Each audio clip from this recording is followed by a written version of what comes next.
आज बच्चों हम लोग जो है अपेंडिक्स के बारे में पढ़ेंगे, है ना? अपेंडिक्स की एनाटॉमी हम देखेंगे। कल हमने से लार्ज इंटेस्टाइन पढ़ा था, तो उसी से रिलेटेड कुछ पार्ट रह गया हमारा। तो हम आज पढ़ेंगे अपेंडिक्स के बारे में। अपेंडिक्स में यूजुअली लॉन्ग क्वेश्चन नहीं आते हैं, इसमें शॉर्ट क्वेश्चंस आते हैं और बाकी 2 मार्क्स के क्वेश्चंस आ सकते हैं। तो टॉपिक छोटा है लेकिन इम्पोर्टेंट है, तो इसलिए आप लोग इसको जरूर से पढ़ लेना। तो सबसे पहले अपेंडिक्स है ना, तो इसका इंट्रोडक्शन अगर हम देखते हैं कि अपेंडिक्स होता क्या है, तो इसके नाम से ही है कि इसका अगर पूरा नाम देखिए तो इसका नाम क्या होता है, vermi form appendix. Vermi form appendix. Vermi form का मतलब क्या हुआ, जो वर्म की तरह हो। वर्म मतलब कीड़े की तरह दिखाई दे, है ना, जो वर्म शेप्ड हो। वर्म शेप्ड हो तो इसका जो शेप होता है वर्म की तरह होता है, इसलिए हम इसको वर्मी फॉर्म अपेंडिक्स कहते हैं। ये कैसे, एक ब्लाइंड ट्यूब होती है। अगर हमने तो कल पढ़ा था लार्ज इंटेस्टाइन पढ़ा था, एक बना लेते हैं डायग्राम रफ सा। तो अगर हम देखें ये सीकम वाला एरिया लेते हैं, ये सीकम है ना, तो सीकम के नीचे की साइड में, पोस्टीरियर मिडिल साइड में एक क्या था, एक ब्लाइंड सा पाउच था। तो उसका नाम क्या है, ये है हमारा वर्मीफॉर्म अपेंडिक्स है। तो ये कैसा होता है, ये एक ब्लाइंड ट्यूब है, ठीक है। अगर हम इसकी लंबाई देखते हैं, तो अगर हम इसकी लेंथ देखते हैं, तो लेंथ लगभग इसकी 9 सेंटीमीटर होती है। वेरी करती है, ऐसा नहीं कि 9 फिक्स ही है।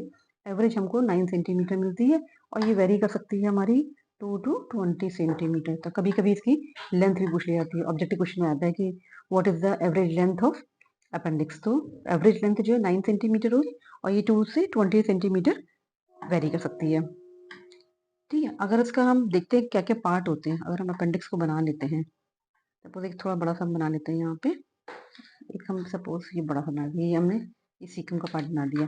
तो अगर हम ये पार्ट देखते हैं, तो जहां से लगा रहेगा, अटैच होगा, इसको तो हम क्या कहेंगे, बेस कहेंगे, ठीक है। ये जो एंड वाला पार्ट, इसको हम क्या कहेंगे, टिप कहेंगे। जो सेंटर वाला पार्ट, इसको हम क्या कहेंगे, बॉडी। तो कितने पार्ट हो गए इसके, 3 पार्ट हो गए। एक हो गया हमारा बेस, सेंट्रल जो मेन पार्ट है इसको हम बोल रहे हैं बॉडी, और जो फ्री पार्ट है इसको टिप कहेंगे। तो बेस क्या फिक्स है, और टिप क्या है इसका, मोबाइल होता है, ठीक है। अच्छा, इसको जो होता है, ये वर्मीफॉर्म अपेंडिक्स होता है, इसका एक नाम और होता है, इसको हम एब्डोमिनल टॉन्सिल भी कहते हैं। Abdominal tonsil. ये जो है एमसीक्यूज में कभी कभी क्वेश्चन पूछा जाता है, ठीक है, कि which structure is known as abdominal tonsil. तो vermiform appendix is known as abdominal tonsil. अब इसको एब्डोमिनल टॉन्सिल क्यों कहते हैं, तो क्योंकि ये जो इसकी सब म्यूकोसा होती है, सबसे अंदर म्यूकोसा होती है, उसके बाद जो सब म्यूकोसा होती है, वहां पे क्या होते हैं, अबंडन बहुत सारे, यहाँ पे क्या होते हैं हमारे, यहाँ पे हमारे लिम्फोइड टिश्यू होते हैं। तो ये क्या करती है, लिम्फोइड टिश्यू,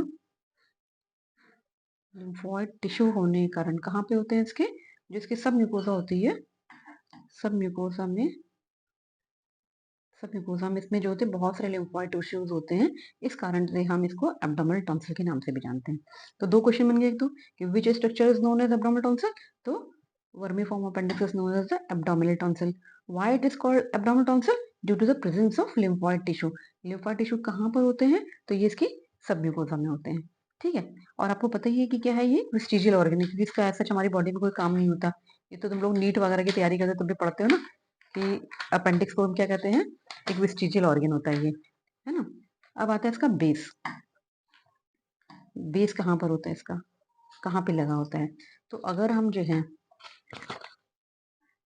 यहाँ पे हम फिर से जो है लार्ज इंटेस्टाइन डायग्राम ड्रॉ कर लेते हैं, देखो कर लिया, ठीक है।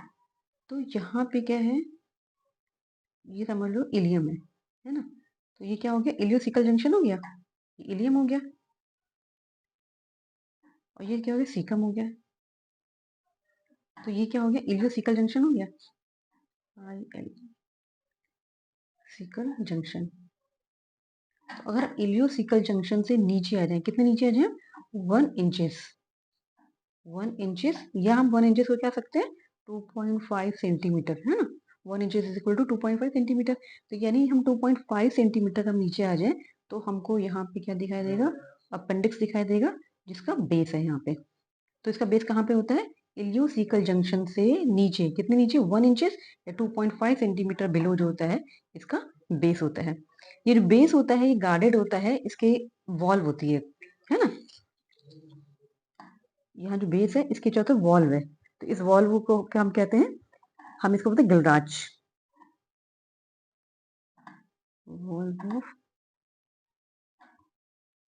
विलराज कहते हैं। वॉल्व विलराज ये कहाँ पे होती है? वॉल्व विलराज ये जो होती है हमारी अपेंडिक्स की जो वॉल होती है, वॉल्व उसको बोलते हैं।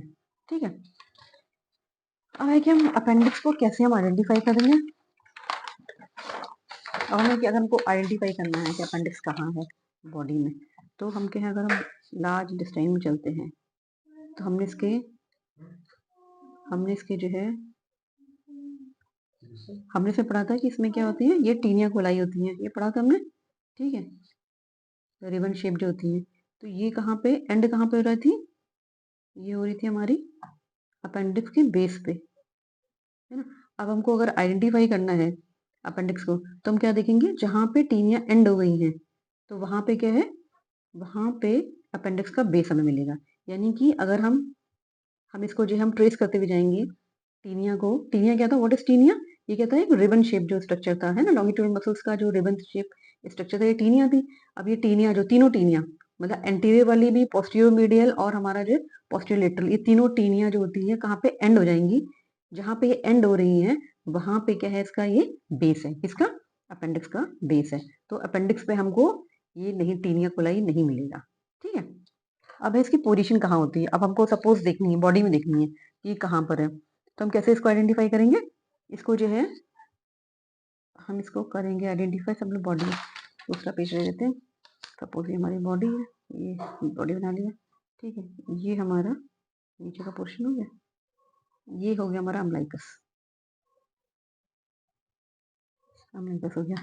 तो यहाँ पे अगर हम देखते हैं, ये हमारा स्पाइन है राइट साइड का। ठीक है, ये इलियम बोन है ना, इलियम का, ये इधर हमारी प्यूबिक बोन आ गई। ठीक है, तो इसका जो स्पाइन है, यहाँ से अगर हम एक लाइन को ड्रॉ कर दें किस साइड में, राइट साइड में, तो हम इसको क्या कह सकते हैं, राइट स्पाइनो अम्लाइकल लाइन। क्यों राइट साइड में कर रहे हैं, है ना, स्पाइन से और अम्लाइकल के बीच में अगर एक लाइन को ड्रॉ कर दी तो ये अम्लाइकस है, और जो स्पाइन है सुपीरियर इलिक स्पाइन है, इसके बीच में हमने एक लाइन ड्रॉ कर दी राइट साइड में। तो अगर हम जो है इसका बीच का हिस्सा ले, बीच कौन सा, यानी कि हम लेटरल वन थर्ड और मीडियल टू थर्ड पार्ट ले लें, अगर हम इन दोनों का जहाँ पे मीटिंग पॉइंट होगा, तो यानी यहाँ पे क्या है, हमारा अपेंडिक्स होगा। ठीक है, अपेंडिक्स का कौन सा पार्ट होगा, बेस वाला पार्ट हमें फील होगा, और इस पॉइंट का नाम होता है मैकबर्नी पॉइंट।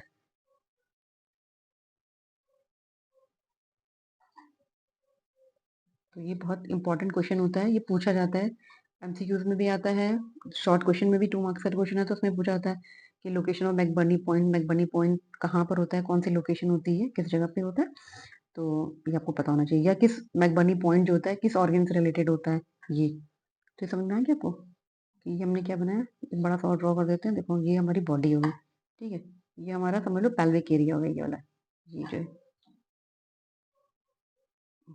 अब यहाँ पे क्या हो गया, अम्लाइकस हो गया, ये हमारे क्या एंटीरियर सुपीरियर स्पाइन हो गया। अब हमने ये लाइन एक ड्रॉ कर दी, ठीक है, ये लाइन, तो ये क्या है हमारा मीडियल टू थर्ड, और ये क्या हमारा लेटरल वन थर्ड। ये दोनों लाइन यहाँ मीट कर रही है, यानी यहाँ पे क्या है हमारा अपेंडिक्स है, इसका बेस। अब पूछा जाएगा यहाँ पे मैकबर्नी पॉइंट पे आपको क्या मिलता है, अपेंडिक्स का कौन सा पार्ट हमें फील होता है, तो हमें यहाँ पे बेस फील होता है। इतना क्लियर है?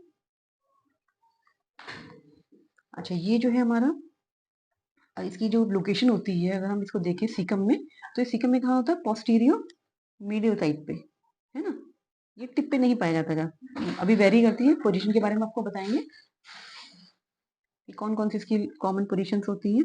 लेकिन ये ऐसा क्यों होता है कि इधर आ गया है, ये इसलिए होता है क्योंकि जब सीकम की जब ग्रोथ होती है, जिस समय डेवलपमेंट होता है, तो उस समय क्या होता है, जो उसकी वॉल होती है, जो लिटरल वॉल होती है, वो क्या होती है, ज्यादा बढ़ी जाती है। सपोज जैसे ये नॉर्मल है ना, ये सेंटर पे है, अब क्या हो रहा है, इसकी इसकी ग्रोथ ज्यादा हो रही है और इसकी कम हो रही है, तो जिसके कारण क्या हो गया, ये वॉल लंबी हो गई और ये वॉल कहाँ आ गई, इधर आ गई, तो ये कहाँ शिफ्ट हो गया, पोस्टीरियर मीडियल साइड में शिफ्ट हो गया। ठीक है, तो ये इसकी कॉमन पोजीशन होती है, बाकी और पोजीशन हम आपको बताते हैं।